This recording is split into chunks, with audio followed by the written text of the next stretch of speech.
बालेश्वर जिला नीलगिरी विभिन्न पूजा मंडप में महाअष्टमी पूजा समापन होईछि। कचेरी छक पुरातन पूजा मंडप में बेस गहली होइतिबा बेले मंगलवार पूजा मंडप सज्जनागढ़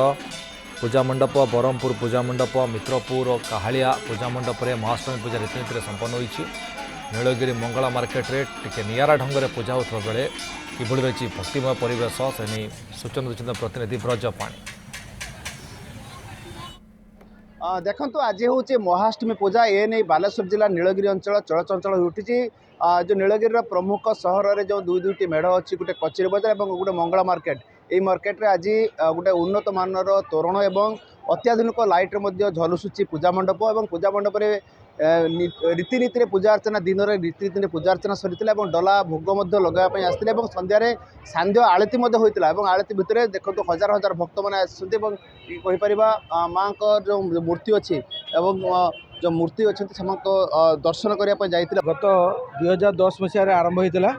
या 15 वर्ष पूर्ति उपलक्षे पूजा मंडप धूमधाम रे भजन कीर्तन हुए। ये कौन फिल्म गीत भसाणी कौन माने भजन कीर्तन माध्यम ही ठाकुर को नि जाए। यही परंपरा आम चलीचु समस्त मन नहीं समस्त जनसाधारण को आशीर्वाद माँ को आशीर्वाद अनुष्ठान चलती। कैमेरा पर्सन कहे आगू आसतु जीवा माँ देखो गोटे ये अच्छा एनएस चेयरमैन प्रतिक्रिया रखा कहीपर ये गोटे जो अच्छी आमर जो नीलगिरी सहर में जो 2010 मसीह हो पाए किंतु समस्त गोटे मेसेज दूसरी ये पूजा मंडप। धन्यवाद भाभी। प्रकृत में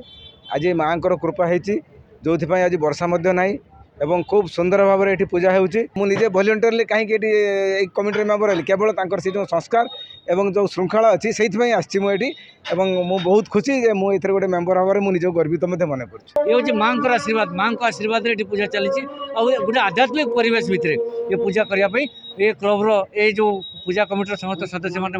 बद्धपरिकर आध्यात्मिक परिवेश मध्य पूजा अर्चना चलती। आज रीतिनीति पूजा किभଳି होता आज सांध्य आलती आम आसलु माँ को आशीष आम निजे भी कामना कलु हजार हजार भक्त छुट्टी आंचल कौन कह मत आपणकर ये पूजा आज एटा 16तम पूजा है तेणु ये पूजा जो आरंभ है आज पर्यंत मुझे प्रतिष्ठाता सदस्य और आम सेत पाखे पूजाटा करूँ जे प्रथम कथा हूँ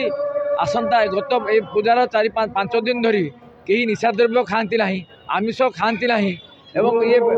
केवे कौन नाच तामसा गीत सिनेमा गीत बाजे ना एवं समस्त कौलिक प्रचार हुए एवं नीति निर्दिष्ट हुए जो समय पांजिरे आमर लिखाही ठीक से समय से हुए। तेणु ये पूजा एक शांत परिवेश भितर हुए एवं एठी पैसा दि जाए जो मैंने पूजा करने आसती। तेणु ये पूजा आम गोटे सात्विक पूजा करूँ यही 5टी प्रस्ताव प्रथम देती आज पर्यटन छुआ मैंने पालन कर चलती बचुवा पर्यटन पूजा सार रही शुणुले भक्तिमय परिवेश आम भर को जा कि भक्तर प्रतिक्रिया रखा देखो गोटे माँ आशीष कामना करने आसुँच विभिन्न अंचल भक्त आसुँच